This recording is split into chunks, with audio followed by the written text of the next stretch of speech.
nga y'ebivvulu n'agamba abayimbi bano bagenda tandika obalimitinga ebintu bye bagenda okukola mu bivvulu era oba otegeka ekivvulu olina otwala biki by'ogenda okukola abantu bameka bagenda okujja mu kivvulu kyo. Mu bulamu bwange sikkiriza n'ekintu kye bayita arbitrariness.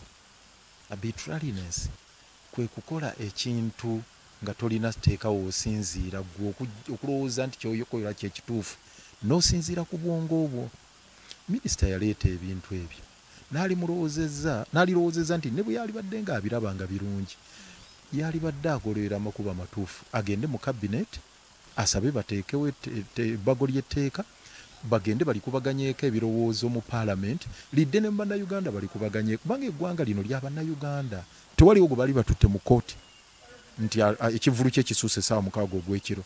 Kati kye bakola bajja ne babakuba bukubi ne bawamba emizinda okukola bukozi fujjo. Etteeka terikkiriza fujjo. Etteeka ligamba kola process entuufu mugambe nti omenye etteeka lino tukutwala mu kooti ku musango guno. Kakati ebyo minisita bye baleeta bye boogera bino ne biri bayiseewo etteeka bwe kye baba kye baagala bagende mu paalamenti etteeka baliteeseeko nti ebivvulu bijja kutambula nga bwe biti ne bwe biti naye ate era n'ekyo tekijja kukkirizibwa tekiyinza kuyita ku lupimo ssemateeka yateekawo nti bw'onooba oteekako ekkomo n'okkugira butya bwembeera n'eddembe lyange ne bwe nnyina oddikozesa olina okukikola ng'otuukiriza olupimo olwo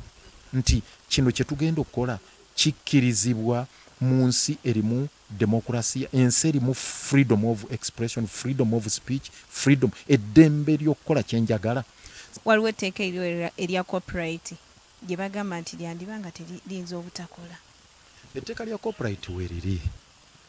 era muganda nge Hildaman kyagezaako okukola kwe kuleeta amendment litereezebwemu naye liriwo liganya okukola yes lirimu emiwaatwa era Hildaman muwagira n'enteekateeka naye neeririwo mu bufu bwalyo mu bunafu bwalyo nalyo era likyaganya okukola. Nze ndi memba wa Uganda Law Society bingi byesikkaanya na bukulembeze bwa Uganda Law Society naye mmanyi lululyo lusuku gwe mulimo gwange tulina association yemu Uganda Law Society bwe tutuuka kulwanirira eddembe lyaffe yetulwanirira kati balina association erwanirira eddembe lyabwe abalala baganze ndi wa uma eyasindi ne mwanyina Zefina Masanyalaze abalala bali mu yakenzo ne Kamiliyoni abalala bali luddawa kakati ebyo bibanafuyiza nnyo mu kuteeka etteeka lino mu nkola. Tebeetaaga ministry then naffe ba lawyer tujja kusaba ministry n'ababodaboda basabe n'abatembeeyi basabe ministry y'abakozi weeri ba musician bakozi ng'abalala waliwo ne ministry ezikwatagana ku bya babasobizi eza culture ezaki ebigwa mu ebyo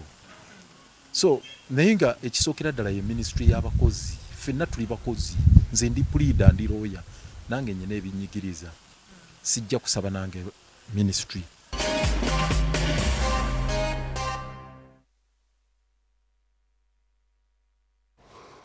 Okay, ndowooza ebigambo mubiwulidde ebyo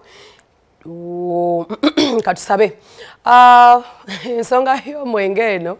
yogeza ekibuga yogeza abayimbi yogeza baani naye nga munange yotisi yakuvaawo kati tugudde ku Mama Maria Mundagire tugudde ku baani tugudde ku ono